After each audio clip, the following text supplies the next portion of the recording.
He has power, a name, money, influence.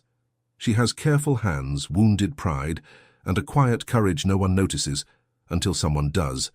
And when a man who's used to controlling everything decides he has to understand that girl, the obsession begins with the most unlikely excuse: old books, casual encounters, and a library that turns into a battlefield. The chandelier overhead scattered light like fractured diamonds across the ballroom floor. Audrey Thornton stood at the entrance of the Whitmore estate, fingers pressed against worn cream fabric, her grandmother's dress, altered hastily that afternoon. The stitches still felt rough against her skin. She had begged not to come. Victoria Thornton had insisted with that smile she wore like armor, the one that looked warm from a distance but never reached her eyes. "You're part of this family, darling. You absolutely must attend." The words sounded like concern. They always did. But Audrey had learned to hear what lived beneath. "You will go so people can see how generous I am. You will go so they can compare you to my girls and find you wanting." The ballroom stretched before her like a stage designed for humiliation. Crystal and silk, champagne and diamonds, laughter echoing off marble columns. People who measured worth in property and pedigree. People who would notice immediately that her dress didn't fit quite right, that her hair was pulled back in a simple twist. Across the room, her stepsisters Constance and Beatrice stood in silk that probably cost more than Audrey's entire wardrobe. They whispered to their circle of friends. Constance glanced up, caught Audrey's eye, and said something that made the entire group turn and stare. Audrey lifted her chin and walked forward. The whispers followed like shadows. "Is that the Thornton girl? The one whose father died? Living on charity now? Victoria is a saint, taking her in." Audrey's hands curled into fists. She wanted to tell them the truth, that her father had left her taken care of, that Victoria was no saint, but defending yourself only made you look defensive, guilty, small. A woman in emerald silk said just loud enough to be heard, "Well, that takes courage, coming dressed like that. If this story is touching your heart, show your support. Leave a like, subscribe to the channel, and share it with your friends. Every action helps us keep bringing you new stories full of emotion." The laughter that followed was like glass breaking. Audrey stopped walking. For one terrible moment, the urge to run was so strong her legs trembled. But then she thought of her father, of the way he had taught her to restore books with patience and precision, to understand that beauty lived in broken places if you knew how to look. "You're stronger than you know, little bird. Don't let anyone make you forget that." She took a breath that hurt and kept walking, found a corner near white roses and positioned herself there. 3 hours, maybe 4. Then she could go home to the small room under the stairs and breathe again. She didn't know she was being watched. Across the ballroom, Elijah Pearson stood near the bar with whiskey he hadn't touched, observing with growing disgust. He had developed a distaste for these events: false smiles, strategic conversations, measuring worth in stock portfolios. But this was different. This was cruelty dressed as propriety. He had noticed her the moment she entered, not because of her dress, but because of how she held herself, like someone walking into battle knowing they would lose, but refusing to surrender. There was something devastating in that dignity. He had seen Victoria Thornton and her daughters at enough events to know their game: pretty poison in designer dresses, women who smiled while they cut you and expected thanks. He had avoided them expertly, but the young woman by the roses, she was something else entirely. "Excuse me," he said to the young man beside him. "Who is that woman? By the roses?" The man snorted. "That's the Thornton charity case. Father died a few years back. Sad story, really." Nothing sad in his tone, only satisfied gossip. Elijah's jaw tightened. Her name. Audrey something. Thornton, I suppose. Elijah walked away before he could finish. His eyes never left the young woman by the roses. She looked like she was counting down minutes until escape. Something in his chest twisted violently. He was 31 years old, had built one of the most successful petroleum companies in England, negotiated million-pound deals without breaking a sweat. But approaching this young woman made his heart hammer like he was 18 again. Someone bumped into her deliberately, the woman in green silk stumbling accidentally against her shoulder. Audrey caught herself, apology already forming, though it wasn't her fault. Elijah made his decision. He crossed the distance in 3 strides and positioned himself beside her, close enough that anyone watching would think they had arrived together. "There you are," he said quietly. "I've been looking everywhere." Audrey's head snapped up. Her eyes were the color of aged whiskey in lamplight, amber and gold with depths that went on forever. Intelligence sharp enough to cut, pain deep enough to drown in, and underneath a stubborn spark of defiance that refused to be extinguished. She started, confused. "Play along," he murmured, offering his arm. "Please." She stared at his arm like it might be a trap. Then her eyes flickered to the crowd, to Victoria Thornton watching from across the room, and back to him. "Why?" she whispered. "Because," Elijah said quietly, "someone should." For a long moment, she didn't move. Then, slowly, carefully, she placed her hand on his arm. The touch went through him like electricity. "Thank you," she said softly. Elijah looked down at her hand, small, work-roughened, nothing like the manicured perfection of every other woman here, and felt something shift fundamentally inside his chest, like a door opening that he hadn't known was locked. "Don't thank me yet," he said, voice rough. "We haven't made it through the dance." She looked up with those impossible eyes. "I don't dance." "Neither do I." He smiled, the expression feeling strange. "Good thing we have that in common." Despite everything, the humiliation, the whispers, the careful cruelty, Audrey Thornton laughed. It was a small sound, barely more than a breath, but it hit Elijah Pearson like a physical blow. He was 31 years old and had never believed in love at first sight. Until exactly that moment. The Saint. Michael's historical library had stood in London for 200 years, its stone walls holding secrets in leather and paper. Audrey spent 3 afternoons a week in the restoration room on the 3rd floor. It was the only place where she could breathe. Her father had taught her this work. Some of her clearest memories were of sitting beside him at his workbench, watching his careful hands separate pages, clean leather, repair what others had given up on. "Every book has a story beyond its words," he used to say. "Our job is to make sure those stories survive." She was working on a 15th century manuscript when she sensed she wasn't alone. The restoration room was restricted access. She looked up and found a man in the doorway, tall, dark-haired, wearing a suit that probably cost more than 3 months of her salary. He was examining the shelves like he had every right to be there. Her heart did something complicated in her chest. The man from the gala, the one who had appeared beside her like a miracle and offered his arm. They had stayed together 20 minutes before he disappeared into the crowd. She hadn't expected to see him again. "This section is restricted," Audrey said steadily. "Restoration work only." He turned. Recognition and something else flickered across his face. "Audrey, I was hoping I'd find you here." "How did you—" She stopped. Of course he had found out. "What do you want?" "To apologize. I should have introduced myself properly. I'm Elijah Pearson." Surprise crossed his face. "I know who you are. Then you have me at a disadvantage. I only learned your full name 3 days ago." Despite herself, Audrey's lips twitched. "Yet you found your way to a restricted section. Impressive detective work." "I asked Mr. Whitmore, told him I was interested in book restoration." "Are you?" "I am now." The honesty caught her off guard. She set down her brush and really looked at him. In the soft light, she could see the slight scar on his eyebrow, the loosened tie, the intelligence in his dark eyes, the kind that saw things others missed. "Mr. Pearson, I appreciate what you did at the gala, but you don't need to—" "I'm not here out of pity. I'm here because I want to be." "Why?" He considered the question, decided on truth. "Because you laughed. After everything, you laughed. I've been around people my entire life who have everything and appreciate nothing. But you had nothing but dignity, and somehow that was more than anything I've seen in years." Audrey's throat tightened. She looked down at the manuscript, at work requiring steady hands. Hers were trembling. "I should get back to work." "Of course." He didn't move. "What are you working on?" She almost told him to leave. Almost. But there was genuine curiosity in his voice. 15th century book of hours. The binding is deteriorated, and several pages have water damage. "Your father taught you this?" She looked up sharply. "How did you know?" "Mr. Whitmore mentioned it. Said you learned from one of the best." Elijah moved closer. "May I see?" He examined the page with careful attention. "The detail is extraordinary. How do you clean something like that without damage?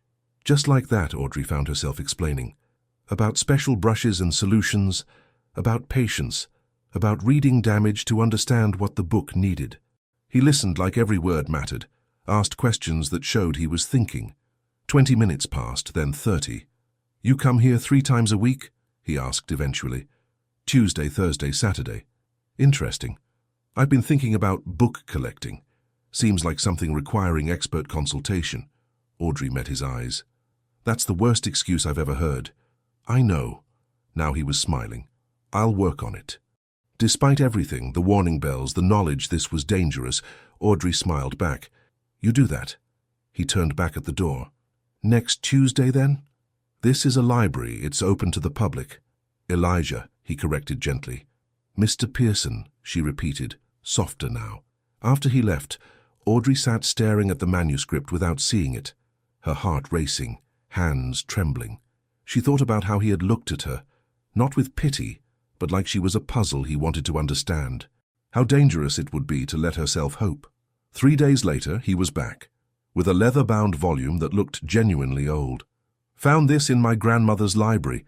Thought you might tell me if it's worth restoring. Audrey examined it carefully. Beautiful 18th century work.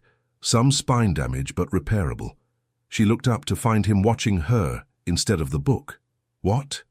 Nothing. He was smiling. You get this look when you examine books. Like you're listening to them. That's ridiculous. Is it? Tell me what this one is saying. She found herself explaining what she saw. The leather quality, the hand-stitched binding, the watermarks. Somewhere in the middle, she realized she was enjoying herself. When had she last enjoyed talking to someone? So it can be saved, he said. With work, yes. Then I'd like to hire you to restore it. I don't do private commissions. Why not? Because Victoria would make it impossible. Because her stepsisters would ruin it. Because accepting meant acknowledging that this thing between them existed outside her head. Because I have enough to do here. What if I brought the work here, during your regular hours? Too reasonable, too tempting. That would be acceptable. Elijah's smile was worth every warning bell. Excellent. Thursday, then. You'll see me because you're bringing work, not because you're checking on me. Of course. Strictly professional. Elijah. Why are you really doing this? He was quiet, expression serious. Because I can't stop thinking about you, and I'm hoping if I spend more time around you, I'll understand why. The honesty stole her breath. That's too much? Probably. I've been told I'm too direct. No. She shook her head. It's just, people don't usually say what they actually mean. I'm not most people. I'm beginning to notice that. After he left, Audrey sat in the quiet room with her heart hammering. This was a terrible idea. This was going to end badly. The book he had brought was still on her table. She picked it up again, running her fingers over the damaged spine, and smiled despite herself. Thursday. She would see him Thursday. The thought made her chest feel too full and not full enough all at once. Thursday came with rain that turned London's streets into mirrors, reflecting grey sky. Audrey arrived at the library with her coat soaked through and her hair escaping its pins in damp tendrils. She climbed the stairs to the restoration room, trying not to leave puddles, wondering if Elijah would actually come. He was already there, sitting in the chair beside her work table, reading what looked like a first edition of something expensive, completely at ease like he owned the place. He looked up when she entered, and something in his expression made her forget about the rain. "You're early," she said. "I'm punctual." He set the book down carefully. "You're late." "The buses were—" She stopped, seeing the corner of his mouth twitch. "You're teasing me." "I'm observing." He stood, and she noticed he had brought not just his grandmother's book, but an entire leather satchel. "You're also wet. It's raining." "I noticed." He pulled a handkerchief from his pocket, actual linen, probably monogrammed, and held it out. "For your hair." Audrey stared at the offered cloth. "I'm not taking your handkerchief." "Why not?" "Because it's expensive, personal, intimate." "Fine. Thank you." She took it, acutely aware that her fingers brushed his, and tried not to think about how the fabric smelled faintly of whatever soap he used, something cedar and clean. She patted at her hair self-consciously while he watched with that small smile. "Better?" she asked. "Different?" His eyes traveled over her face. "Both are good." Heat crept up her neck. She turned to her work table, busying herself with arranging tools. "You brought more books?" "I did." He opened the satchel. "Found these in the library at Ashford House. That's the family estate. My grandmother says they've been there since before she married my grandfather, which means at least 60 years of neglect." He pulled out 3 volumes, each more damaged than the last. Water stains, torn pages, bindings that had given up entirely. Audrey's fingers itched to start working immediately. "These are in terrible condition," she said. "Can you save them?" She examined each one carefully. The third one might be beyond help. But these 2, yes. With time. How much time? Weeks, maybe months, depending on how extensive the damage is once I open them properly. She looked up. "This isn't a small project." "I know." He was watching her with that intensity again. "That's why I have a proposal.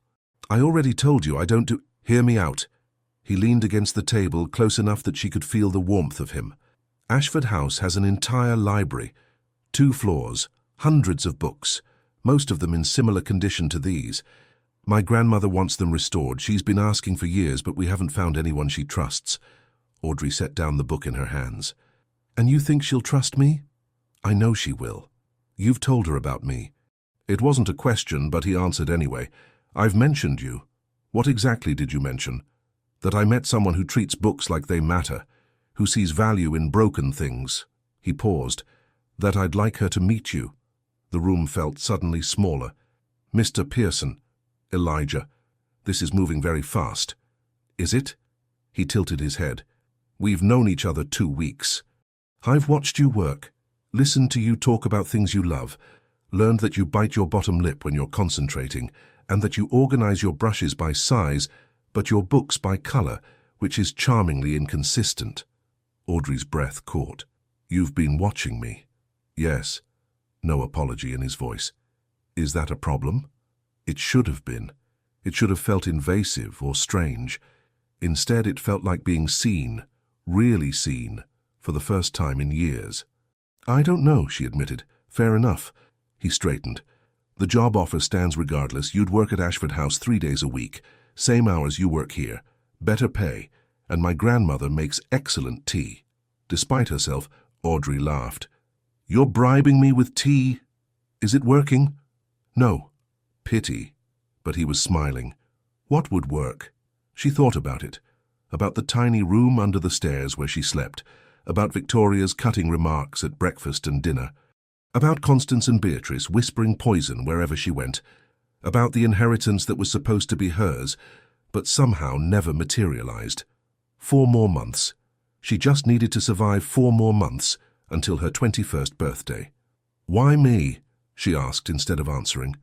"There are professional restoration services, people with credentials and references. Because credentials don't mean passion." He picked up one of the damaged books, handling it with unexpected care. "My grandmother loves these books. They were her mother's and her grandmother's before that. She doesn't want someone who'll treat them like objects. She wants someone who'll treat them like what they are." "What are they?" "Pieces of people who are gone, stories that deserve to continue." He met her eyes. "You understand that? I saw it the first time I watched you work." Audrey's throat tightened. It was exactly what her father used to say. The idea that books carried more than words. They carried the hands that had turned their pages, the eyes that had read them, the lives they had witnessed. "I need to think about it," she said quietly. "Of course." He didn't look disappointed, just patient. "Take all the time you need, but do me a favor." "What?" "Come to tea this Sunday. Meet my grandmother, see the library, no obligations. If you hate it, we'll never mention it again. And if I don't hate it—" His smile was slow and devastating. "Then we'll talk about what happens next." Audrey should have said no, should have kept the boundaries clear, kept him at a distance where he couldn't hurt her. But she found herself nodding before her brain caught up with her mouth. "Sunday," she agreed. "Tea only." "Tea only," he promised. Later, after he left, Mr. Whitmore appeared in the doorway with his characteristic timing. "Interesting young man," the older librarian said mildly. "Pearson, isn't it?" "Yes." Audrey kept her eyes on her work. "Hasn't been in the library in 20 years, according to our records. Now he's here twice a week." Mr. Whitmore walked in, examining the books Elijah had left. Suddenly very interested in restoration. "He has books that need work." The sound was loaded with gentle skepticism. "And I'm sure that's the only reason." Audrey looked up. Mr. Whitmore had known her father, had given her this job when Victoria claimed there was no money for university, had never asked questions about the bruises that sometimes appeared on her dignity, even if they never showed on her skin. "I don't know what I'm doing," she admitted quietly. "Few people do at the start." He smiled, the expression crinkling the corners of his eyes. "But that young man looks at you like you hung the moon, and you look at him like you're afraid to hope he's real. That's ridiculous." "Is it?" He patted her shoulder. "Your father would have liked him, I think. He always appreciated people who saw value in things others overlooked."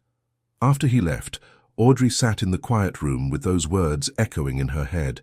She thought about Elijah's hands carefully holding damaged books, about the way he listened like her words mattered, about how he had appeared at the gala like an answer to a prayer she hadn't known how to pray, about how much it would hurt when this ended. Because it would end. Men like Elijah Pearson didn't stay with women like her. They had their moment of fascination, their brief rebellion against expectation, and then they returned to their proper lives with their proper wives. She knew this, had seen it happen to other girls in other stories. But when she picked up his handkerchief from where she'd set it down, when she held it to her face and breathed in that cedar-clean scent, she let herself imagine, just for a moment, what it might be like if she was wrong. Sunday afternoon, a car arrived at the Thornton house. Not just any car. A Bentley, sleek and black, with a driver in uniform who asked for Miss Audrey Thornton with perfect politeness. Victoria appeared at the top of the stairs, her expression calculating. "Audrey, what is this?" "I'm going to tea," Audrey said, proud that her voice didn't shake. She had worn her best dress, which wasn't saying much, and spent an hour on her hair until it looked presentable. "Tea with whom?" "Mrs. Eleanor Pearson." She had looked up the name. Elijah's grandmother, widow of industrialist George Pearson, philanthropist and patron of several museums, the kind of woman who appeared in society pages. Victoria's face went through several expressions before settling on forced pleasantness. "How lovely. I wasn't aware you knew the Pearsons." "I met Mr. Pearson at the gala." Audrey moved toward the door before her stepmother could ask more questions. "I'll be back before dinner." "Audrey," Victoria's voice stopped her. "Do remember that these people are being kind out of charity. Don't embarrass us by presuming too much." The words hit exactly where they were aimed. Audrey felt her shoulders start to curl inward, that old instinct to make herself smaller. But then she thought of Elijah saying, "You had nothing but dignity, and somehow that was more than anything I've seen in years." She straightened her spine and looked Victoria in the eye. "Of course, I would never want to embarrass you." The emphasis on the last word was subtle but unmistakable. Victoria's eyes narrowed, but Audrey was already walking out the door. The drive to Ashford House took 30 minutes through London and into the countryside beyond. Audrey watched the city give way to rolling hills and ancient trees, her heart hammering harder with each mile. This was madness. She was a girl who lived in a room under the stairs, going to have tea with people who owned estates. But when the car turned through iron gates and she saw Ashford House rising in the distance, all stone and windows and history, she felt something else entirely. Wonder. Elijah was waiting at the entrance. He opened the car door himself before the driver could, offering his hand. "You came," he said, and she heard real relief in his voice. "I said I would." "I know." His fingers closed around hers, warm and steady. "I'm glad anyway." He didn't let go immediately. Instead, he looked at her, really looked, and she saw heat flicker in his dark eyes before he stepped back. "Ready to meet the formidable Eleanor Pearson?" "No," Audrey admitted. "Good." He smiled. "She prefers honest people. You'll do fine."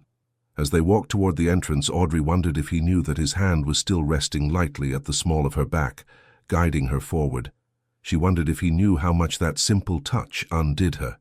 She wondered if she was going to survive whatever came next. Eleanor Pearson was 73 years old, had survived 2 wars, 3 economic crashes, and the deaths of everyone she had loved most. She had learned to read people the way Audrey read damaged books, by looking at what time had done to them, what they had survived, what they were trying to hide. The girl standing in her drawing room was trying very hard not to look overwhelmed. "Miss Thornton," Eleanor said, setting down her teacup, "my grandson tells me you're a book restorer." "Yes, ma'am." The girl's voice was steady, despite the nerves Eleanor could see in the way she held her shoulders.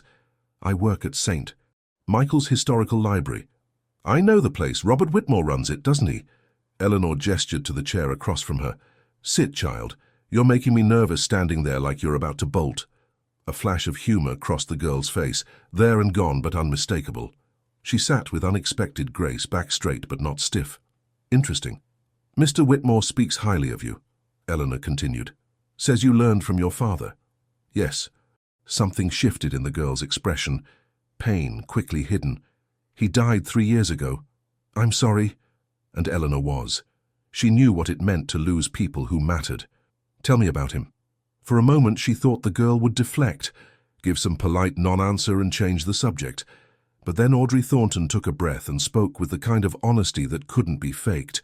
"He was the best man I ever knew, patient and kind and—" She paused, choosing words carefully. "He saw beauty in things other people thought were worthless. Broken books, old furniture, me." A self-deprecating smile. "He used to say that the most valuable things were the ones people had given up on." Eleanor glanced at her grandson, who was standing by the window, pretending not to listen to every word. The expression on his face was everything she needed to know. "Oh, Elijah, you've gone and fallen in love." "A wise man," Eleanor said. "And he taught you his craft." "He taught me to see what things could be instead of what they are." Audrey's hands were folded in her lap, work roughened and steady. "That every book has a history beyond its pages. That our job isn't to make them new, but to help them continue." "Show her the library," Eleanor said to Elijah. "Let her see what we're asking." He moved immediately, offering his hand to help Audrey stand. She took it with only slight hesitation, and Eleanor noted how her grandson's fingers lingered a moment longer than necessary. After they left, Eleanor sat in the quiet drawing room and smiled into her tea. The library at Ashford House occupied the entire east wing, 2 floors connected by a spiral staircase, walls lined floor to ceiling with books. Afternoon light streamed through tall windows, catching dust motes and making them look like suspended stars. Audrey stopped in the doorway and forgot how to breathe. "This is—" She couldn't finish the sentence. There were no words for what she was seeing. Thousands of books, some clearly ancient, others merely old. Leather bindings in every color, gold lettering worn but still visible. The smell of aged paper and history wrapped around her like an embrace. "Overwhelming," Elijah offered quietly. "Perfect." She walked forward slowly, reverently. "It's perfect." She moved along the shelves, her fingers trailing over spines, her head tilting to read titles. Elijah watched her face cycle through expressions: wonder, concern, determination, joy. She pulled out a volume, examined it carefully, made a small, distressed sound. "This binding is coming apart." She showed him where the spine had separated. "And look at this water damage. Someone stored these improperly. Can you fix it?" "I can try." She was already moving to the next section, pulling out another book. "This one needs rebacking. And this, oh, this is beautiful. Look at the tooling on the leather. This is 18th century, easily. You can tell just by looking?" "By touching." She held the book carefully, her fingers tracing patterns. "Feel the quality of the leather. See the style of binding. Each era has its signatures." Elijah moved closer, ostensibly to see what she was showing him. In truth, he wanted to be near her, wanted to watch the way passion transformed her face, made her forget to be guarded. She was luminous like this, completely herself. No armor, no walls. "Here," she said, taking his hand and guiding it to the book's spine. "Feel that? The way the leather has aged?" Her skin was warm against his. He was supposed to be feeling leather, but all he could focus on was the point where their hands touched. The way she bit her lip in concentration. The faint scent of vanilla and old books that seemed to follow her. "I feel it," he said, his voice coming out rougher than intended. She looked up and their eyes met. For a moment, neither moved. The library felt suddenly smaller, the air charged with something neither of them was ready to name. Audrey pulled her hand back first. "Sorry, I get carried away when I'm working. Don't apologize." He took a step back, giving her space even though everything in him wanted to close the distance. "It's one of my favorite things about you." "One of your favorite things?" She raised an eyebrow. "You have a list?" "A mental one. That's slightly concerning." "Why?"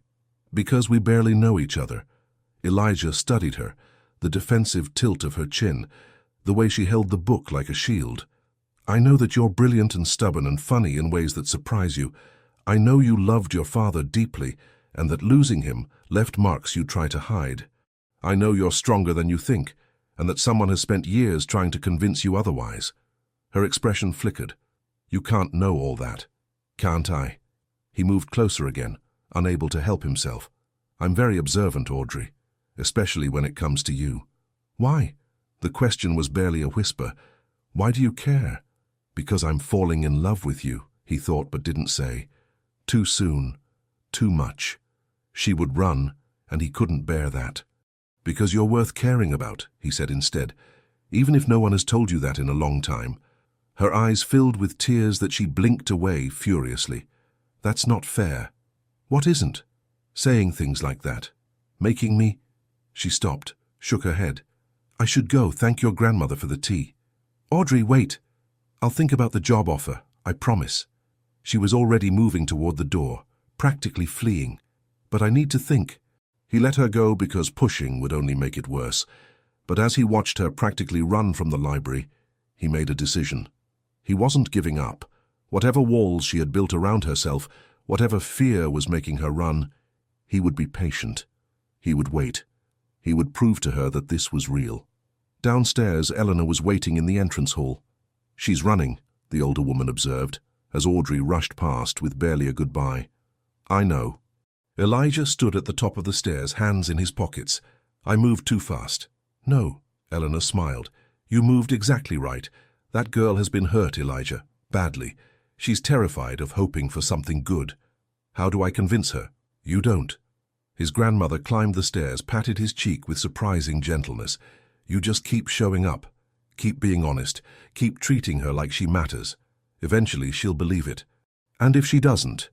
Eleanor looked at her grandson, at the man who had never let himself be vulnerable, who had built walls of his own out of duty and expectation, at the man who was now standing there with his heart in his eyes for a girl who didn't believe she deserved to be loved. "Then you'll have tried," she said simply. "But I don't think you'll need to worry about that. Did you see the way she looked at you when she thought you weren't watching?" "No. Like you were something precious and terrifying all at once." Eleanor squeezed his shoulder. "That's the look of someone falling in love despite their better judgment. Trust me, I wore it myself once, a very long time ago." After his grandmother left, Elijah walked back into the library. He found the book Audrey had been holding, the one she had used to show him how to read history through touch. He picked it up carefully and saw what she had seen: the craftsmanship, the age, the beauty. But mostly he saw her hands holding it, her face lit with passion, her voice explaining details that mattered to no one but her. He saw the future he wanted. Now he just had to convince her to want it too. Audrey accepted the position at Ashford House 3 days later. She told herself it was because the pay was better, because the work was meaningful, because turning down such an opportunity would be foolish. She was lying to herself. She accepted because Elijah Pearson looked at her like she hung the moon, and she was tired of pretending that didn't affect her. Her first official day, she arrived early. The library felt different in morning light, quieter, more intimate. She had planned to start cataloguing the damage, creating a systematic approach to the restoration work. Then Elijah appeared with 2 cups of coffee, and those plans dissolved. "You take it black," he said, handing her one. "Or at least that's what you ordered at the library cafe last week. You remember how I take my coffee? I remember everything about you." He said it simply, like stating a fact, rather than something that made her heart stutter. "That's—" She didn't know how to finish. "Intense?" He smiled. "I've been told I can be overwhelming." "By whom?" "Everyone I've ever known." He gestured to the books surrounding them. "Where do you want to start?" She should have sent him away. Should have insisted on working alone. Instead, she heard herself say, "Help me catalogue the damage. I need to understand what we're dealing with before I can plan the restoration." They worked side by side for hours. Audrey would examine a book, describe the damage, and Elijah would write it down in neat handwriting. Somewhere around the third shelf, their rhythm became natural. Her voice, his writing, comfortable silence between observations. "This one needs re-sewing," she said, running her fingers along exposed binding. "The thread has completely deteriorated." "Is that common? In books this old?" "Yes. Thread breaks down over time, especially if stored improperly." She pulled out another volume. "But this is the interesting part. You can sometimes tell when a book was read most based on which sections need the most repair." "Really? Look." She opened the book carefully, showing him pages that were more worn than others. "Someone read this section repeatedly. See how the paper is thinner here, how the ink has faded from oils on their fingers." Elijah leaned closer to see, his shoulder brushing hers. "That's remarkable. It's like archaeological evidence. This book tells us not just what was written, but how someone loved it." Her voice softened. "That's what my father taught me to look for, the human element. Books aren't just objects. They're relationships between reader and words." When she looked up, Elijah was staring at her with an expression that made her breath catch. "What?" she asked. "You're extraordinary." He said it like the words had been pulled out of him. "Do you know that?" Heat flooded her face. "I'm just doing my job." "No." He set down his notebook, turning to face her fully. "You're doing what you love, and it transforms you. Your entire face changes when you talk about books. You glow." "That's ridiculous." "It's true." He reached out slowly, giving her time to pull away, and tucked a loose strand of hair behind her ear. His fingers lingered at her jaw. "Audrey." The way he said her name felt like a question and an answer all at once. "We should keep working," she whispered. But she didn't move. "We should," he agreed, also not moving. For a suspended moment, they stood there in the morning light filtering through tall windows, surrounded by books and history and possibility. His hand was still at her jaw, his thumb brushing her cheek with devastating gentleness. She could feel her heart hammering, could see his pulse jumping at his throat. Then footsteps echoed from the hallway, and they sprang apart like teenagers caught doing something forbidden. Eleanor appeared in the doorway, her expression carefully neutral in a way that suggested she had seen everything. "Lunch is ready," she announced. "Join me?" It wasn't really a request.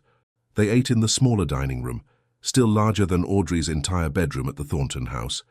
Eleanor asked questions about the restoration work, about Audrey's father, about her plans.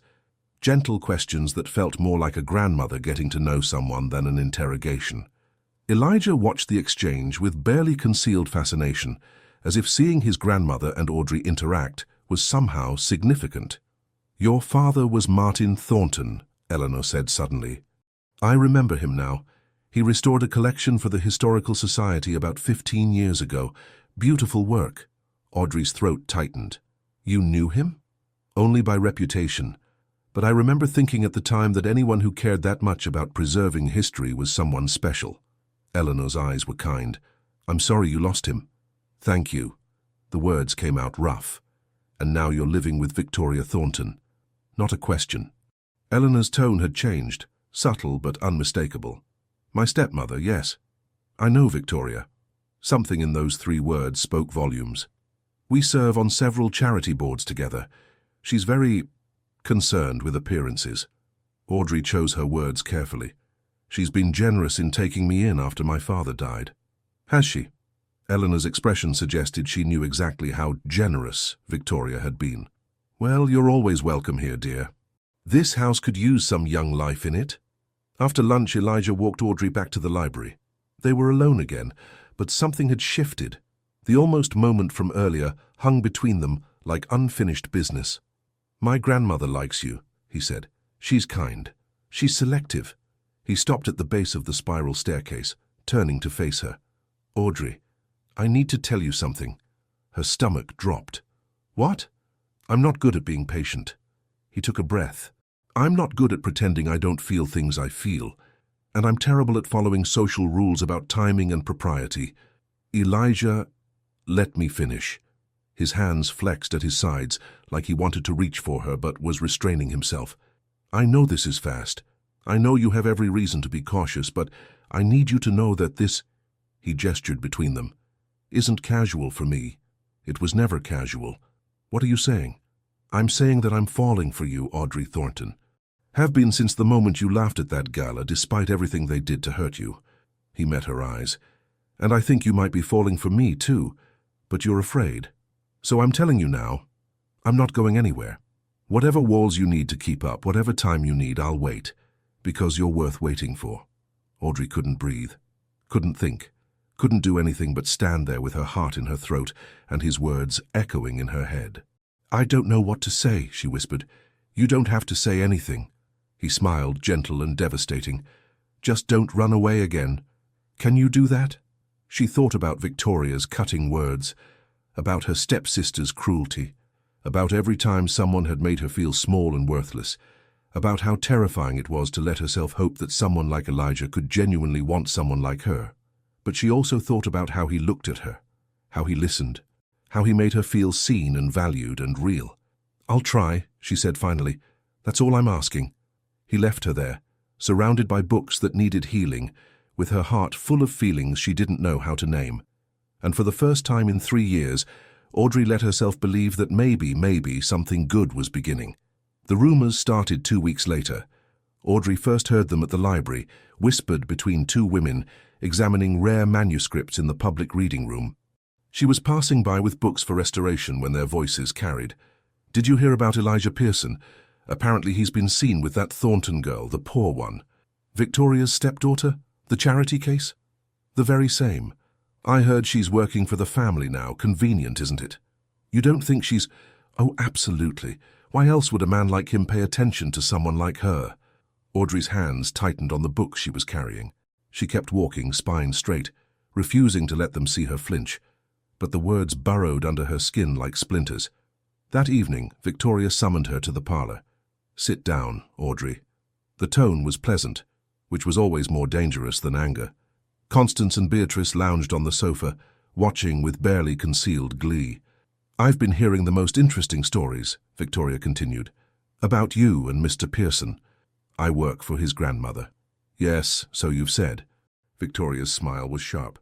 "But people are talking, dear, saying that you're pursuing him, that you're using your position to engineer situations." "That's not true, isn't it?" Beatrice leaned forward. "You must admit, it looks suspicious. A poor girl suddenly working for a rich family, spending all that time alone with their heir. I'm restoring books, that's all." "Oh, Audrey." Constance's laugh was like breaking glass. "Do you really think someone like Elijah Pearson would be interested in you for any reason other than, well, the obvious?" The implication hung in the air like poison. "That's enough," Audrey said quietly, standing. "I won't listen to this. You'll listen to whatever I tell you." Victoria's voice hardened. "You live under my roof, eat my food, wear clothes I provide. You will not embarrass this family by throwing yourself at the first wealthy man who shows you kindness." "I'm not throwing myself at anyone." "Then explain why half of London is gossiping about you." Audrey had no answer to that. How could she explain that Elijah sought her out, not the other way around, that he was the one who appeared at the library, who offered work, who looked at her like she mattered? They wouldn't believe her anyway. She left the parlor with her dignity intact, but her confidence shaken.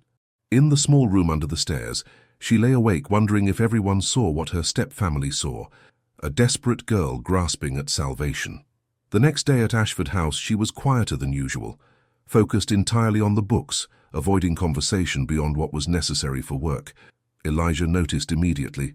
"What's wrong?" he asked during their afternoon coffee. "Nothing." "Audrey," he set down his cup. "Talk to me." "People are gossiping," she said finally, "about us. Let them." "It's not that simple." She met his eyes. "They're saying I'm pursuing you, that I'm using my position to—" She couldn't finish. Understanding dawned on his face, followed by anger. "Who said that? Does it matter?" "Yes." His voice was hard. "Because anyone spreading rumors about you is going to answer to me. You can't control what people think. I can control what they say in my hearing." He moved closer. "Audrey, look at me." She did, reluctantly. "I don't care what anyone thinks," he said firmly. "I care about you, and if people want to gossip, let them. Eventually they'll see the truth." "What truth?" "That I'm the one pursuing you. Have been from the beginning." He took her hand, his thumb brushing over her knuckles. "And that I'm not going to stop." "Elijah, do you want me to stop?" The question was quiet, but loaded. "If this is too much, if you want me to back away, tell me now." Audrey looked at their joined hands. At the way his fingers fit between hers like they were designed for it. At the man who had appeared in her life and refused to see her as less than she was. "No," she whispered. "I don't want you to stop." His smile was slow and devastating. "Good, because I was prepared to be very stubborn about this." Despite everything, she laughed. "You? Stubborn?" "Shockingly, yes." He squeezed her hand. "Now, tell me what really happened. Who upset you?" She told him about the women at the library, about Victoria's confrontation. He listened with growing fury, his jaw tightening with each detail. "Your stepmother needs to understand something," he said, when she finished. "You're not a charity case, you're not an embarrassment, you're brilliant and talented and what?" He hesitated, then said quietly, "And mine, if you want to be." Her heart stopped. "Elijah, I know it's fast. I know we should probably take more time, be more careful." He cupped her face with his free hand. "But I don't want to be careful. I want everyone to know that you matter to me, that anyone who hurts you answers to me. That will make the gossip worse." "I don't care." His thumb brushed her cheek. "Do you?" Audrey thought about it. About living her life, worried about what people like Victoria thought, about hiding and being small and letting fear dictate her choices. "No," she said, surprised by her own certainty. "I don't care either." "Then let's give them something real to talk about." He grinned. "My grandmother is hosting a dinner party next week. Come with me, as my guest, officially." "That's terrifying, probably, but also a statement. You and me together, in front of everyone who matters." His expression grew serious. "I want people to see you the way I see you, and I want you there because I enjoy your company more than anyone else's. What if I embarrass you?" "Impossible." He said it with such conviction that she almost believed him. "You couldn't embarrass me if you tried. You're too smart, too genuine, too remarkable. You're biased." "Absolutely." He didn't look apologetic. "Say yes, Audrey." She should say no, should protect herself from the inevitable disappointment, but standing there with his hand on her face, his eyes full of certainty, she couldn't make herself be cautious. "Yes," she said. His smile was worth every risk. Later, after he left for a business meeting, Eleanor found Audrey in the library. "He told you about the dinner party," the older woman said. "Yes." Audrey set down the book she was working on. "Was that your idea?" "Mine and his, mostly his." Eleanor sat in the leather chair nearby. "He wants to make a statement." "I know. Do you also know that half the people there will be judging you, looking for reasons to dismiss you?" "I'm aware." "And you're coming anyway." Audrey met the older woman's knowing gaze. "I'm tired of hiding, tired of letting other people define what I'm worth." Eleanor's smile was approving. "Good girl. Though I should warn you, my grandson is falling in love with you, probably already has, knowing him." The words should have terrified her. Instead, they settled in her chest like warmth. "I know," Audrey said quietly. "I think I'm falling in love with him too." "I know." Eleanor patted her hand. "I've been watching you both dance around it for weeks. Quite entertaining, actually." "That's not very helpful." "I'm not here to be helpful, dear. I'm here to tell you that dress won't do for the dinner party. We need to get you something proper." Audrey looked down at her simple work dress. "I have nothing suitable, don't argue." Eleanor stood. "Tomorrow you and I are going shopping. Consider it part of your employment benefits." "Mrs. Pearson, I can't." "You can and you will. Because when you walk into that dinner party on my grandson's arm, I want every person there to see exactly what he sees." Eleanor's expression was fierce. "Someone extraordinary." Alone again, Audrey returned to her work with hands that trembled slightly. Everything was changing, had been changing since that first night at the gala. She just hoped she was ready for where it would lead. The dress Eleanor chose was burgundy silk, simple in cut but exquisite in execution. It fit Audrey like it had been made for her, which she suspected it had been. When she looked in the mirror, she barely recognized herself. "Stop that," Eleanor said, watching her face.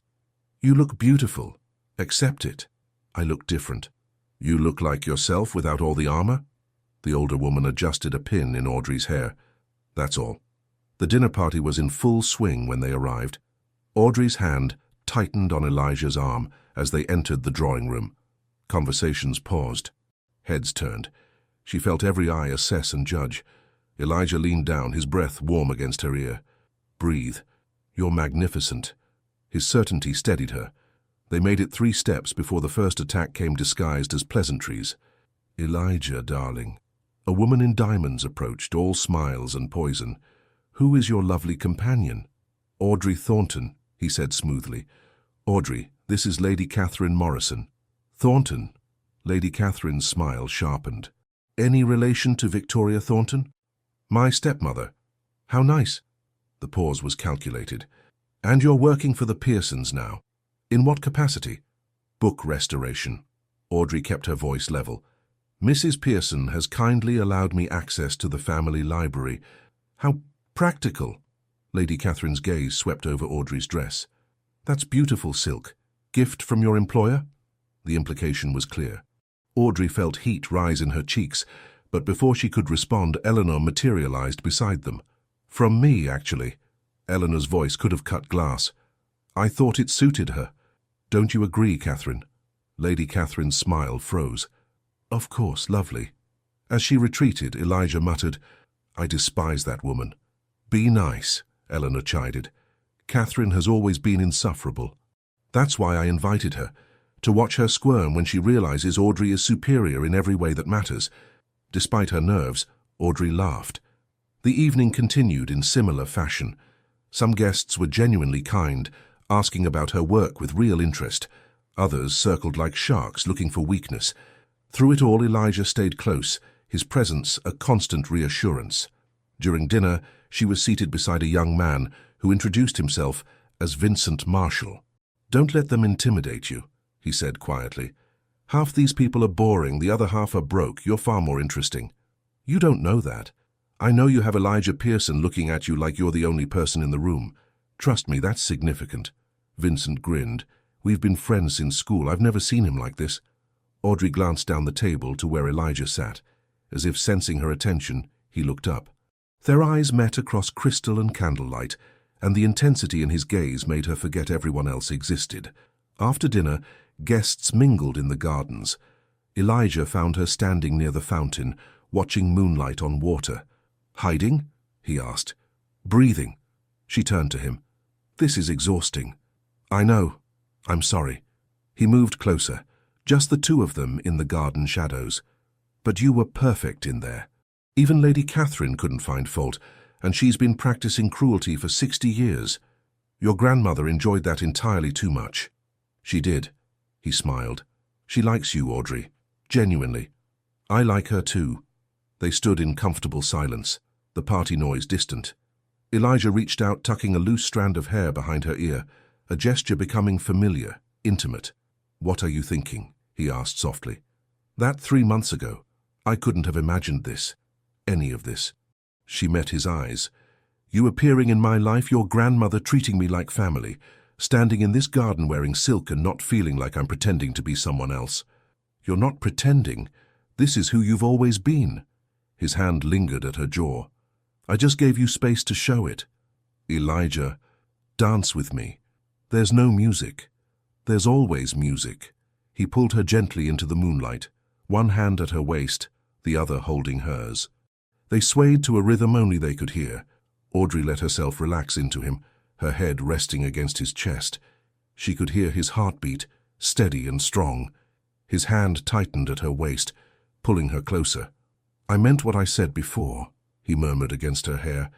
"You're mine, Audrey, if you want to be." "I want to be," she whispered back. "It terrifies me, but I want to be." She felt him smile against her temple. "Good, because I'm not letting you go." Later, when he drove her back to the Thornton house, he walked her to the door despite her protests. "Tomorrow," he said. "Same time, same time." He lifted her hand to his lips, kissing her knuckles with old-fashioned gallantry. The gesture was chaste, but the look in his eyes was anything but. Inside, Audrey leaned against the closed door, her heart racing. She was falling. Had already fallen, and for the first time, she wasn't afraid of where she might land. 3 weeks passed in a blur of restoration work and stolen moments. Audrey fell into a rhythm. Mornings at St. Michael's, afternoons at Ashford House, evenings avoiding Victoria's increasingly pointed comments about appropriate behavior. The library project was progressing beautifully. More importantly, so was whatever existed between her and Elijah. They had developed unspoken rules. He would arrive with coffee precisely at 2. They would work together until 4, talking about everything and nothing. Then he would find excuses to stay. A question about a book, a story about his childhood, a comfortable silence that felt more intimate than words. Today, Audrey was working on a particularly delicate binding when she sensed him watching her. "What?" she asked without looking up. "You bite your lip when you concentrate. Did you know that? You've mentioned it." She set down her tools, meeting his gaze. "Why do you always watch me work?" "Because you're fascinating." He leaned against the table. "Because most people in my world perform constantly. But you forget I'm here when you're working. You're just yourself. That sounds boring." "It's the opposite of boring." He reached out, catching her hand. "It's real." His thumb traced patterns on her palm, sending heat up her arm. These touches had become frequent, casual but charged. A hand at her back as they climbed stairs.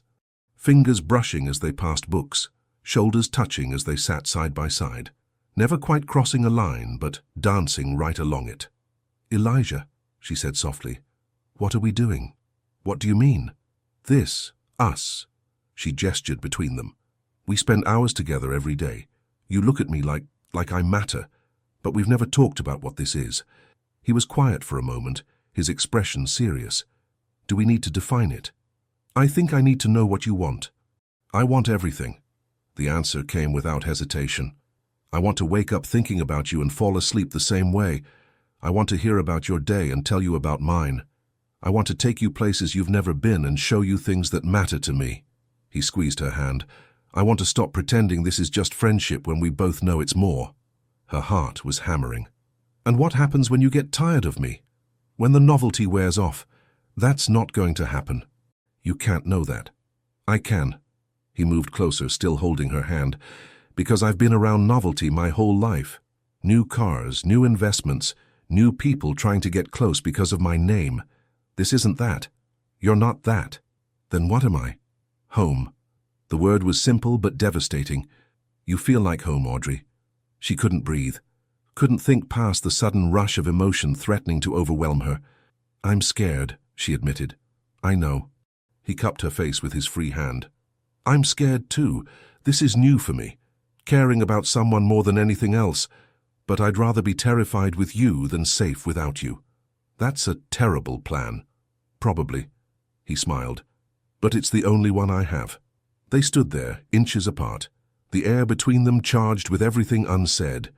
Audrey wondered what would happen if she closed the distance, if she kissed him now, before doubt could creep back in. But Eleanor's voice calling from downstairs broke the moment. "Elijah, your 4 o'clock is here." He groaned, dropping his forehead to Audrey's. "Worst timing. You should go. I should stay." But he stepped back reluctantly. "Dinner tomorrow? Just us. No library, no work talk. Actual dinner. Like a date?" "Exactly like a date." His grin was boyish. "I'll pick you up at 7.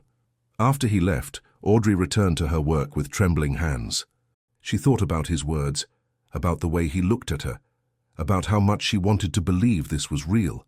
Her birthday was 6 weeks away, 6 weeks until she received her inheritance and could leave the Thornton house. 6 weeks until she was free. The question was, free to do what? That evening, Victoria cornered her in the hallway. "You're making a spectacle of yourself with that Pearson boy." "I'm working for his grandmother." "You're doing more than working." Victoria's eyes were cold. "People are talking, Audrey, saying you're trying to trap him." "I'm not trying to trap anyone." "Really? Because it looks very much like you're using your position to seduce a wealthy man, rather calculating for someone who claims to be innocent." The accusation stung precisely because Audrey had wondered the same thing in her darker moments. Was she using Elijah? Was she really any different from the social climbers she despised? "I care about him," she said quietly. "Oh, darling." Victoria's laugh was cruel. "You think he cares about you? Men like Elijah Pearson don't marry girls like you. They have their fun and move on. You're a novelty, an amusement. You don't know him. I know his world, and you'll never belong in it." Victoria leaned closer. "Enjoy it while it lasts, but don't come crying to me when reality sets in." Alone in her small room later, Audrey tried to dismiss Victoria's words as jealous manipulation. But doubt, once planted, was hard to uproot. The dinner Elijah had planned was at a small restaurant tucked away from the main streets. Intimate, quiet, nothing like the grand establishments where his world usually gathered. Audrey arrived in the burgundy dress Eleanor had given her, her stomach in knots. Victoria's words had been echoing in her head for 2 days. Novelty, amusement, temporary. Elijah stood when she entered, and the look on his face made her forget to breathe. "You're beautiful," he said simply. "You always say that." "Because it's always true." He pulled out her chair. "Though I should mention, you could show up in work clothes covered in book dust and I'd say the same thing. That's ridiculous. That's honesty." He sat across from her, his eyes never leaving hers. "How was your day?" They fell into easy conversation over wine and dinner. He told her about a difficult negotiation at work, asked about her progress on a particularly damaged manuscript. The naturalness of it struck her, how talking to him felt easier than breathing. "What's wrong?" he asked, halfway through the main course. "Nothing." "Audrey." His tone was patient but firm. "You've been somewhere else all evening. Talk to me." She set down her fork. "Victoria cornered me. Said some things." "What things?" "That I'm using you. That you're going to get bored and move on." The words came out rushed. "That girls like me don't end up with men like you." Elijah's expression darkened. "And you believed her?" "I don't know." Audrey met his eyes. "Should I?" He was quiet for a moment, clearly choosing his words carefully. "Do you know why I avoid most people in my social circle?" "Because they're insufferable." A smile flickered. "Yes, but more specifically, because everything is a transaction. Friendships are networking opportunities. Relationships are strategic alliances. Love is a merger of families and fortunes." He reached across the table, taking her hand. "Then I met you, and you didn't want anything from me. You didn't even like me at first. I liked you. You were suspicious of me. Rightfully so." His thumb traced her knuckles. "But you were real, Audrey. You laughed because something was funny, not because I said it. You argued with me when you disagreed. You treated me like a person, not a bank account with a pulse. That doesn't mean I'm falling in love with you." The words stopped her completely. "Actually, I think I've already fallen, and it terrifies me because I've never felt this way about anyone. But I'd rather be terrified and have you than safe and alone." Tears burned her eyes. "You can't just say things like that." "Why not? It's true." He squeezed her hand. "I know Victoria's gotten in your head. I know you have reasons to be cautious, but I need you to hear this. I'm not going anywhere. Not tomorrow, not next month, not ever if you'll have me. Elijah, let me finish." His intensity pinned her in place. "I want to meet your father's memory by deserving you. I want to restore my grandmother's library with you. I want to argue about books and laugh at terrible jokes and watch you bite your lip when you concentrate." He paused. "I want everything, Audrey. The question is, do you?" She couldn't speak, couldn't do anything but sit there with tears streaming down her face and her heart so full it hurt. "Yes," she whispered finally. "Yes, I want everything too." His smile was brilliant and devastating all at once. "Then stop listening to Victoria, stop doubting this, trust what you feel." "I'm trying. Try harder." He stood, pulling her up with him. "Dance with me." "Here, there's no music." "There's always music." He pulled her close right there in the quiet restaurant, one hand at her waist, the other holding hers. They swayed gently while the few other diners pretended not to watch. Audrey rested her head against his chest, feeling his heartbeat steady and strong. His hand tightened at her waist, his cheek pressed to her hair. "I love you," she said softly. She felt him freeze, then pull back just enough to see her face. Say it again. I love you. The words felt easier the second time. I'm terrified and I love you. He kissed her forehead with devastating tenderness. I love you too. They stood there swaying while Audrey's world realigned itself around this new truth. She loved him. He loved her. Everything else would have to sort itself out around that. Later, driving back to the Thornton house, Elijah brought up something she hadn't expected. I want to meet your family formally. Have dinner at your house. Audrey's stomach dropped. That's a terrible idea. Why? Because Victoria will be horrible. Constance and Beatrice will be worse. It'll be a disaster. Then I'll handle it. His jaw was set. I'm tired of them making you feel small. I want them to see that you have someone in your corner. Someone who won't let them hurt you anymore. Elijah, you don't understand what they're like. I don't care what they're like. He pulled over, turning to face her. I care about you. And I'm not going to keep letting them poison your thoughts. So we're doing this Friday night. Tell Victoria I'm coming. She'll use it against me somehow. Let her try. His expression was fierce. I promise you, Audrey, I know how to handle people like your stepfamily. Trust me. She wanted to argue further, but something in his certainty steadied her. Friday, she agreed reluctantly. He kissed her hand. Friday.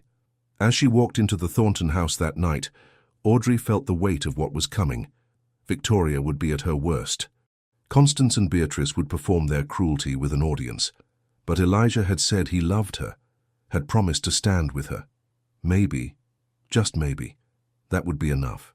In her small room, she lay awake, thinking about his words, about the way he had looked at her when she said she loved him, about how, for the first time in 3 years, she felt like she had someone truly on her side. Friday was going to be a battlefield, but she wasn't going in alone anymore. Friday arrived with the inevitability of a storm. Victoria had been sickeningly sweet when Audrey informed her that Elijah Pearson would be joining them for dinner. How wonderful! We'll make sure everything is perfect. Perfect meant calculated cruelty disguised as hospitality. Audrey spent the afternoon in knots, watching Victoria direct the housekeeper, listening to Constance and Beatrice rehearse their performances. They were going to humiliate her. She knew it with bone-deep certainty. Elijah arrived precisely at 7, looking devastating in a dark suit.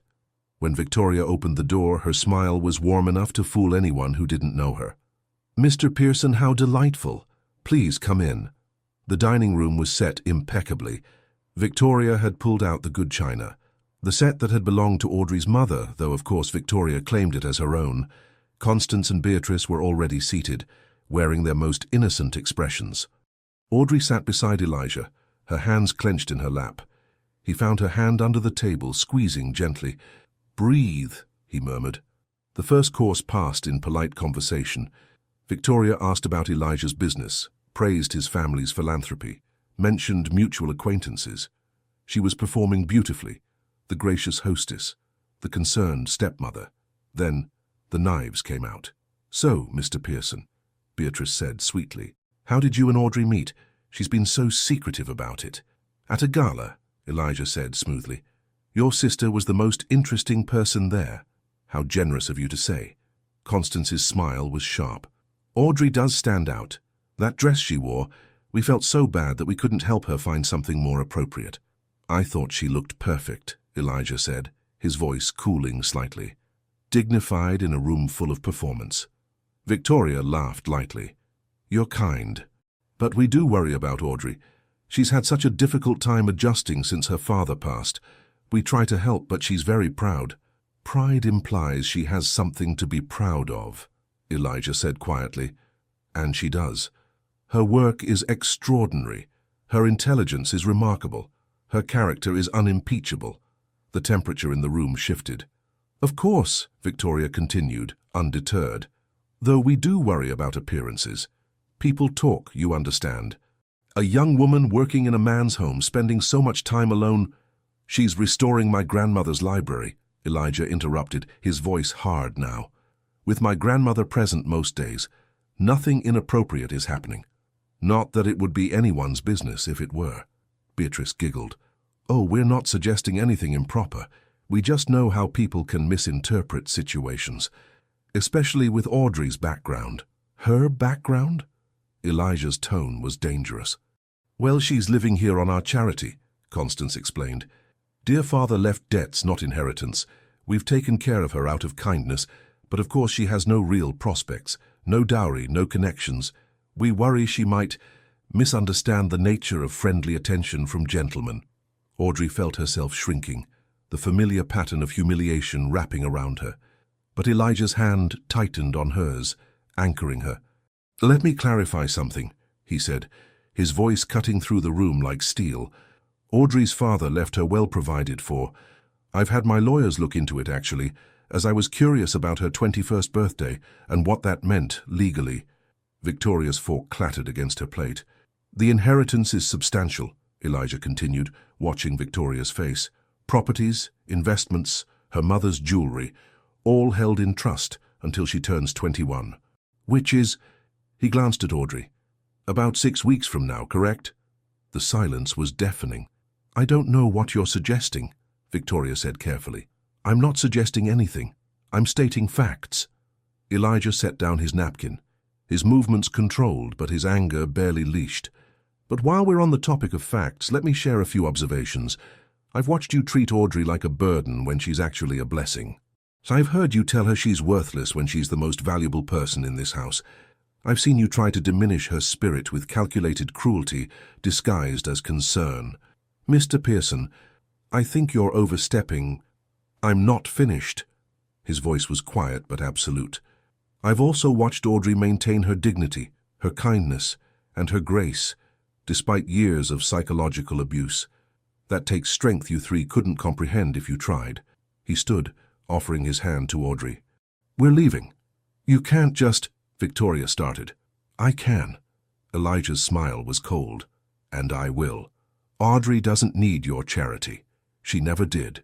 She has her own inheritance, her own career, and... He looked at Audrey with unmistakable warmth. She has me. Audrey took his hand and stood, her heart hammering. One more thing, Elijah said at the door. If I hear that any of you have spread rumors about Audrey, contacted her inheritance trustees, or attempted to interfere with her life in any way, I will personally ensure that your reputations, such as they are destroyed. Are we clear? Victoria's face was white with fury. You can't threaten me. That wasn't a threat. That was a promise. He looked at Audrey's stepsisters. Ladies. Victoria. I doubt we'll meet again. Outside, Audrey was shaking so hard she could barely walk. Elijah guided her to his car, helped her inside, then drove in silence until they were away from the house.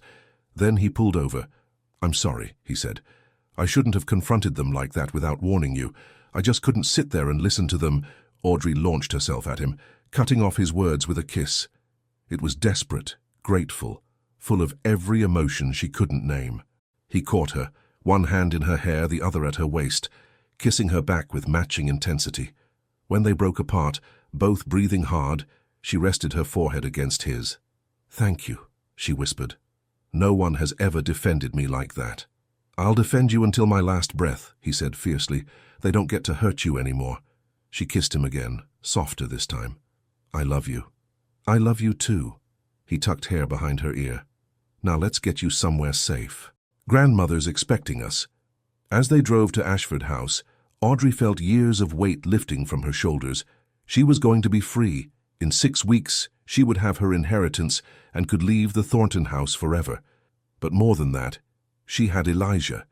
And somehow, that mattered more than all the money in the world. Audrey moved into Ashford House the next morning. Eleanor had insisted, wouldn't hear arguments.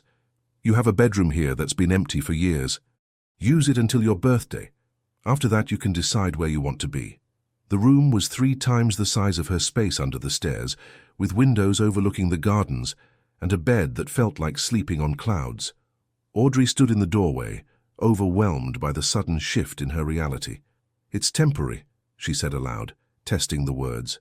It's whatever you need it to be, Eleanor replied from behind her, though I'm hoping you'll stay even after you get your inheritance. This house is too quiet with just me rattling around in it. Over the following weeks, Audrey settled into a new rhythm.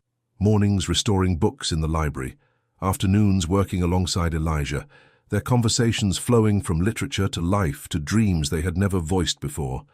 Evenings with Eleanor, learning family stories over tea. and nights lying awake thinking about the man down the hall. The tension between them had shifted since the dinner at the Thornton house. Something had broken open when he defended her, not just his anger at her stepfamily, but the certainty in his voice when he said she had him, that she mattered, that he loved her. Now, every glance carried weight. Every accidental touch lingered. Every moment alone felt charged with possibility and restraint. He was waiting, she realized, giving her space to be sure, to choose him without pressure or doubt.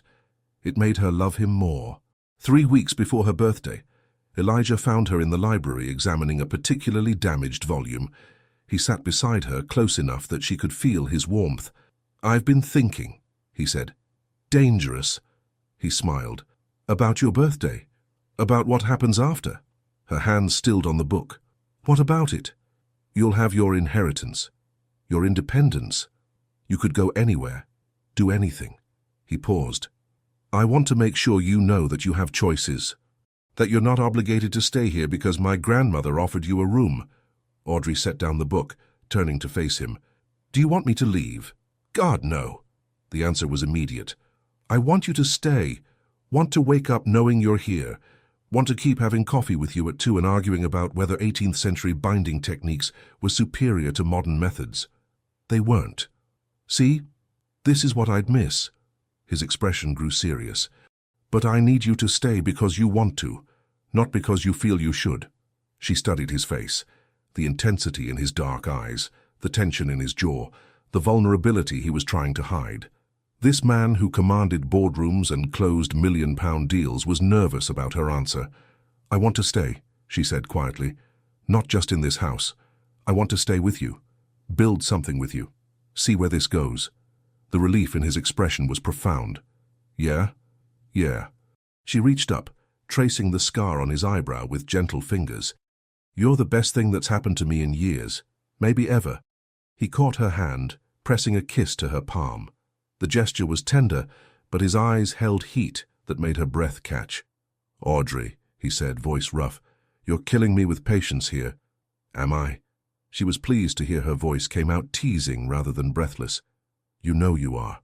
His thumb traced her lower lip. "Every day I watch you work, listen to you laugh, see you just existing in my space, and I want—" He stopped, jaw clenching. "What do you want?" "Everything." His hand slid to cup her face. "But I'm trying to do this right. Give you time, not rush you into something you're not ready for." "What if I'm ready?" The words hung between them, loaded with implication. His eyes darkened, his grip on her face tightening fractionally. "Don't say that unless you mean it." "I mean it." Her heart was racing. "I love you, I trust you, and I'm tired of pretending I don't want more." For a long moment he just stared at her. Then he leaned in, his forehead touching hers. "Your birthday," he said, voice strained. "Let's wait until then, until you're completely free, until there's no question that you're choosing this, choosing me, without any external pressure." She wanted to argue, wanted to close the inches between them and show him exactly how sure she was. But she also understood what he was offering: respect, patience, the assurance that when they took that step, it would be without any shadow of doubt. 4 weeks, she said. 4 weeks. He pressed a kiss to her forehead that felt like a promise. "And then I'm done being patient." The anticipation that settled between them after that conversation was almost unbearable. They continued working together, but now every moment felt like foreplay. The brush of fingers passing books, the press of his hand at her back, guiding her through doorways, the way he watched her when he thought she wasn't looking. Eleanor noticed, of course. "You two are going to spontaneously combust if you keep looking at each other like that," she said one evening over tea. Audrey flushed. "I don't know what you mean." "Yes, you do." The older woman smiled. "But I approve. Better to burn slowly than flame out quickly, though I'll mention that the east wing is quite far from my bedroom. Just as an observation. Mrs. Pearson." "Oh, don't be shocked, I was young once." Eleanor patted her hand. "I'm just saying, when you're ready, don't let my presence in the house make you feel you can't. Be ready." Later, lying in bed, Audrey thought about the weeks ahead. Her birthday, her inheritance, her freedom to choose her own path. And Elijah, waiting with that patient intensity that undid her. 4 weeks felt like forever, but they also felt like not nearly enough time to prepare for how completely her life was about to change. Victoria tried one last desperate move 2 weeks before Audrey's birthday. The letter arrived at Ashford House on official legal letterhead, claiming that Audrey's father's debts exceeded his assets, that the inheritance was a fiction, that she was owed nothing. Elijah read it, his expression turning to granite. "This is fraud," he said flatly. "Blatant, prosecutable fraud." They sat in his study, a room Audrey had rarely entered, all dark wood and leather chairs and the smell of expensive whiskey. Elijah was behind his desk now, every inch the powerful CEO, his fury barely contained. "Can she do this?" Audrey asked, her voice smaller than she liked. "She can try." He picked up his phone. "But my lawyers are better than whatever hack she's hired. Give me 2 hours." It took 3 hours and 16 minutes. When Elijah emerged from his study, his expression was satisfied and dangerous. "Victoria forged documents," he said, "claimed your father's business failed when it actually sold at a profit. The trustee managing your inheritance confirmed everything. You're getting exactly what your father left you, which is substantial.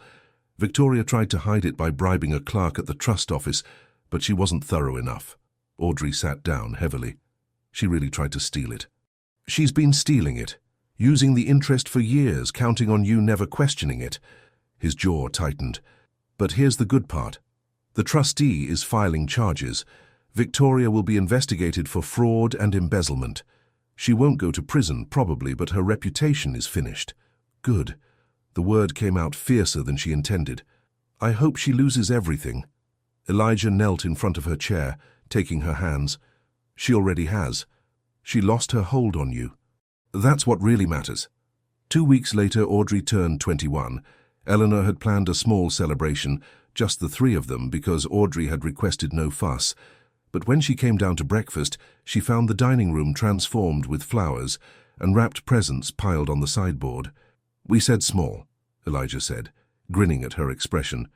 "This is small. You should see what we do for big celebrations."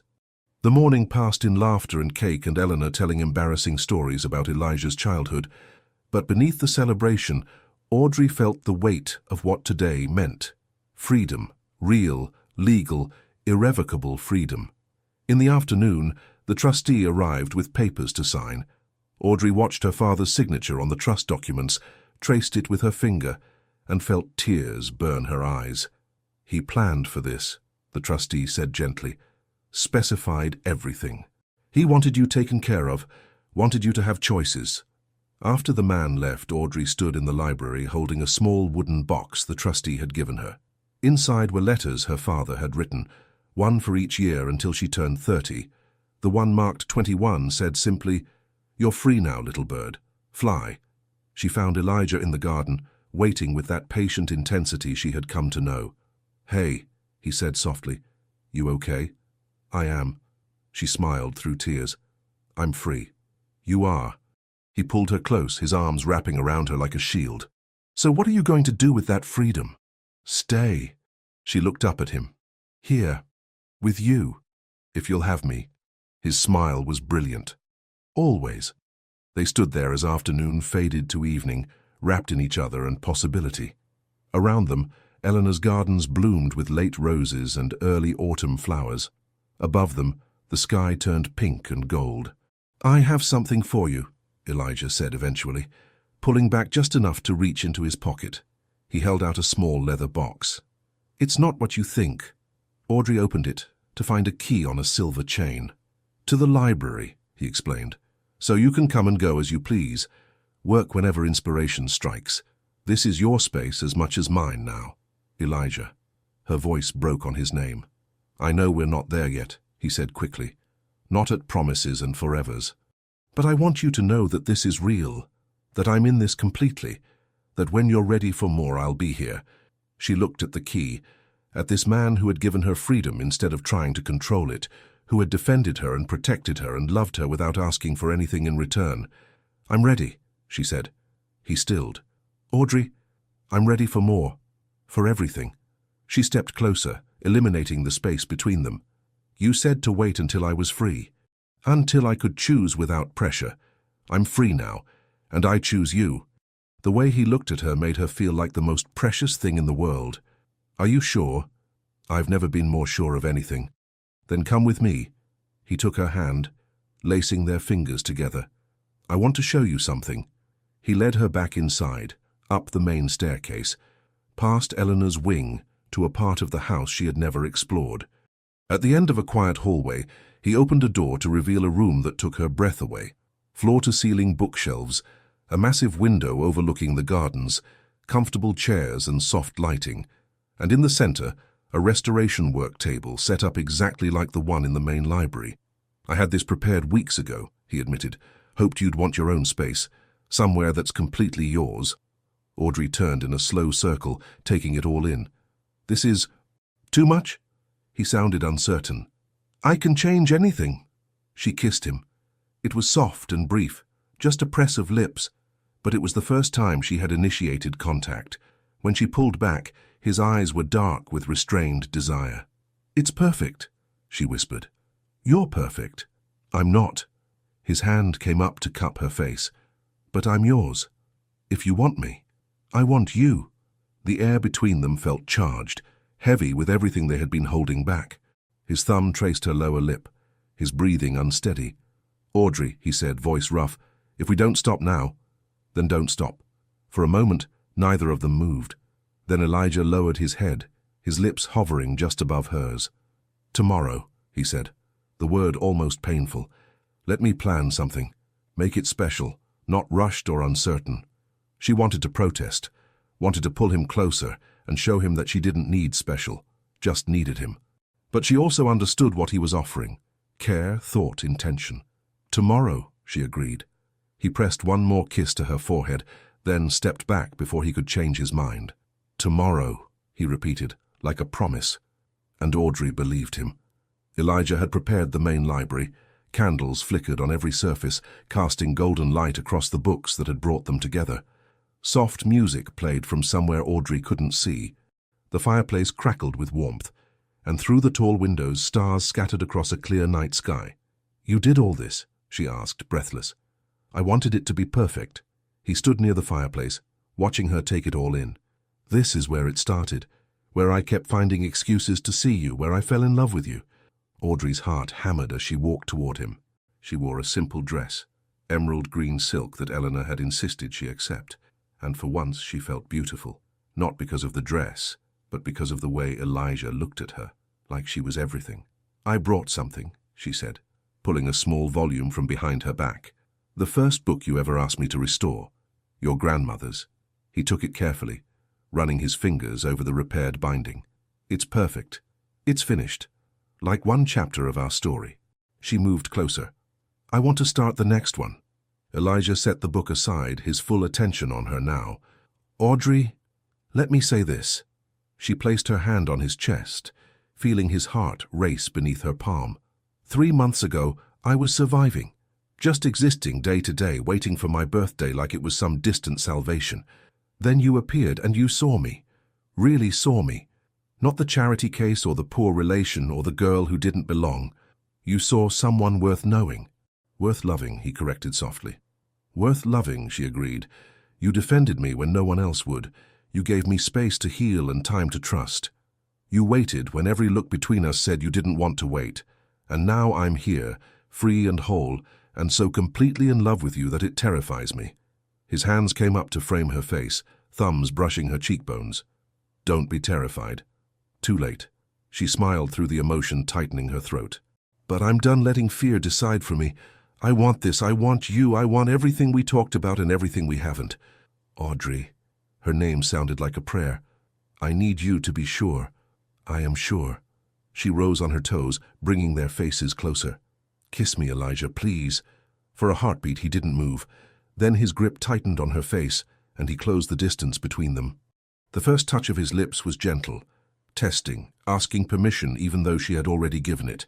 She answered by pressing closer, her hands sliding up his chest to curl around his neck. He made a sound, low in his throat, and deepened the kiss, one hand moving to her waist while the other tangled in her hair. This was nothing like the brief kiss they had shared before. This was everything they had been holding back, months of tension, of longing, of careful restraint, finally breaking. His mouth moved against hers with hunger tempered by tenderness, taking and giving in equal measure. She felt it everywhere, the heat of his body against hers, the strength in his arms, the way he held her like she was precious and vital all at once. When they broke apart for air, neither moved far. His forehead rested against hers, both of them breathing hard. "That was—" she started. "Not enough," he finished. "We'll never be enough." He kissed her again, slower this time, but no less intense. His lips traced the corner of her mouth, her jaw, the sensitive spot beneath her ear that made her gasp. She felt him smile against her skin at the sound. "I've wanted to do that since the first time I saw you," he murmured between kisses. "Wanted to kiss away every doubt, every hurt, every moment someone made you feel less than extraordinary." Elijah. His name came out breathless as his mouth found hers again. This kiss was different, deeper, more demanding. His hands mapped her back, her waist, the curve of her hip. She responded in kind, learning the solid warmth of him, the way his muscles tensed beneath her touch. The world narrowed to just them, the taste of him, the scent of cedar and smoke, the sound of their mingled breathing. When they finally pulled apart, his eyes were almost black with desire. "We should stop," he said, voice rough. "Before I can't stop. What if I don't want you to stop?" He groaned, pressing his face into her hair. "You're killing me." "Good." She pulled back enough to see his face. "I don't want to stop, Elijah. I want everything, tonight." "Are you sure?" His hands framed her face again, thumbs tracing her cheeks. "I want this. God, I want this, but only if you're absolutely certain." "I've never been more certain of anything." She covered his hands with hers. "I love you. I trust you. And I'm ready." The last of his restraint visibly crumbled. He kissed her again, pouring everything into it, love and desire and promise. When he pulled back, his smile was devastating. "Then let me do this right." He took her hand, lacing their fingers together.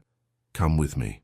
He led her through the quiet house, up the main staircase to the east wing where his rooms were. She had never been here before, had respected the invisible boundary even while living under the same roof. But now, he was pulling her across that threshold, into his private space. His bedroom was masculine and comfortable, dark furniture, soft lighting, a massive bed that made her heart race. He closed the door behind them, and suddenly the reality of what was about to happen hit her. Elijah seemed to sense her nervousness. He took both her hands, bringing them to his lips. "We go at your pace," he said quietly. "Tell me what you need. Tell me if you want to stop." "I don't want to stop." Her voice shook slightly. "I'm just nervous." "So am I." His admission surprised her. "This matters, Audrey. You matter. I want it to be perfect for you." "It will be." She reached up, cupping his face. "Because it's you." He kissed her again, and this time there was no holding back. His hands found the zipper of her dress, his touch reverent as he slowly revealed her skin. She fumbled with his shirt buttons, laughing when her fingers trembled too much to work them properly. He helped her, never breaking eye contact, never rushing. When there was nothing between them but skin and trust and love, he lifted her gently and carried her to the bed, laid her down like she was something precious, beyond measure. "I love you," he said, settling beside her. "I'll love you until my last breath." "I love you too." She pulled him closer, feeling the warmth of him, the solid reality of this moment. "Show me." And he did. Audrey woke to sunlight streaming through unfamiliar windows and the warmth of Elijah's arms around her. For a moment she lay still, processing everything. The tenderness of the night before, the vulnerability they had shared, the way he had whispered her name like a prayer as they moved together. She felt changed, whole in a way she had never been. "You're thinking too loud," Elijah murmured against her hair, his voice rough with sleep. "Sorry." She turned in his arms to face him. "I didn't mean to wake you." "I'm not complaining." He tucked hair behind her ear, his touch gentle. "Good morning." "Good morning." She felt heat rise in her cheeks, suddenly shy despite everything they had shared. He smiled, reading her perfectly. "Are you blushing?" "No." "You absolutely are." He kissed her nose. "It's adorable." "I'm not adorable. You're devastating, brilliant, extraordinary, and—" He kissed her jaw. "Adorable." She laughed, the sound turning to a gasp as his lips found that sensitive spot below her ear. "Elijah." "Yes?" His voice was innocence, but his hands were mapping her skin with clear intent. "Your grandmother is downstairs, probably having breakfast in the conservatory. We have hours before she comes looking." He pulled back just enough to meet her eyes. "But if you're uncomfortable, we can get dressed." She kissed him, cutting off the offer. When they broke apart, his smile was brilliant. So, not uncomfortable then? Definitely not. They spent the morning tangled together, learning each other in daylight. Every scar, every sensitive spot, every sound that meant pleasure. It was playful and intense by turns, punctuated by laughter and whispered confessions. "I was terrified you'd regret this," he admitted later, lying on his back with her curled against his side. "Why would I regret this? I don't know. That I'd pushed too hard. That it was too soon." His hand traced patterns on her shoulder. "That you'd wake up and realize you could do better." She propped herself up to look at him. "There is no better. There's only you." The way he looked at her made her breath catch, like she had given him something infinitely precious. "Marry me," he said suddenly. Audrey froze. "What?" "Marry me." He sat up, catching her hands. "I know it's fast. I know we should probably wait. But I don't want to wait. I want everyone to know you're mine, and I'm yours. I want to wake up with you every morning and fall asleep with you every night. I want to build a life together." "Elijah." "Wait." He got out of bed, pulling on trousers before retrieving something from his dresser. When he returned, he was holding a small velvet box. "I've been carrying this around for weeks, waiting for the right moment." He opened it to reveal a ring, a deep blue sapphire surrounded by diamonds in an antique setting. "This was your mother's," he said quietly. "The trustee gave it to me when he handed over your inheritance. Said your father wanted you to have it on your wedding day. I had it sized and reset, but the stone is hers." Tears blurred Audrey's vision. "How did you—" "Your father thought of everything, left instructions, left treasures, left you protected even after he was gone." Elijah's voice roughened. "He'd want you to be happy, Audrey. And I swear to you, I will spend every day trying to make you happy. Say yes." "Yes." The word came without hesitation. "Yes, I'll marry you." His smile was incandescent. He slid the ring onto her finger, a perfect fit, and kissed her with such tenderness that more tears fell. "I love you," she whispered against his mouth. "I love you too." He pulled her back down to the bed, cradling her close. "My fiancé." "Your fiancé," she repeated, testing the words. They felt right. Everything about this felt right. 8 months later, the library at the house they had bought together, her father's old property restored and transformed, was Audrey's favorite room. Books lined every wall, some from Ashford House, some new acquisitions, all carefully catalogued and loved. She sat in the leather chair by the window, one hand resting on her swollen belly, the other holding a book she had been trying to read for the past hour. The baby was active today, kicking and rolling like they were already impatient to meet the world. "Conversing with our future critic again?" Elijah asked from the doorway. She looked up, smiling at the sight of him, shirt sleeves rolled up, hair slightly disheveled from whatever he had been working on in his study. Her husband. The word still gave her joy. "Teaching them about the classics," she said as he crossed to her. "Someone has to ensure proper literary education." "Of course." He knelt beside her chair, placing his hand over hers on her belly. "And what does our little scholar think so far?" "That movement is more interesting than reading." She covered his hand with her free one. "They're very active today." "Good. Means they're healthy." He kissed her belly, then her lips. "How are you feeling?" "Perfect." And she was. Despite the discomfort of late pregnancy, despite the anxiety about upcoming parenthood, she felt more content than she had ever imagined possible. "How's the merger going?" "Exhausting but worth it."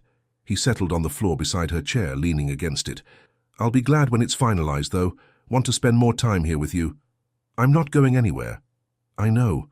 He tilted his head back to look at her. "Still, I like being near you." They sat in comfortable silence, his hand on her belly, hers in his hair. Through the window, early spring sunshine painted the gardens gold. In a few months, their child would be here. In a few years, they would fill this house with noise and laughter and love. "Thank you," Audrey said softly. For what? For seeing me, for loving me, for giving me this life. Elijah stood, pulling her carefully to her feet and into his arms. You gave me this life, Audrey. You taught me what real means, what love means. He kissed her forehead. I'm the one who should be thanking you. Then we're even. We're perfect, he corrected, his hand settling on her belly again. All three of us. Their daughter, they had learned the gender last month, kicked strongly as if agreeing. Audrey laughed, the sound full of joy. Outside, birds sang in the garden. Inside, surrounded by books and love and the promise of the future, Audrey Pearson felt something she had spent years thinking was impossible. She felt home. Leave your comment and share this story with someone special. It truly helps us keep bringing new stories to you. And if you want to follow every chapter of this emotional journey, subscribe to the channel and turn on the notification bell. Your support makes all the difference.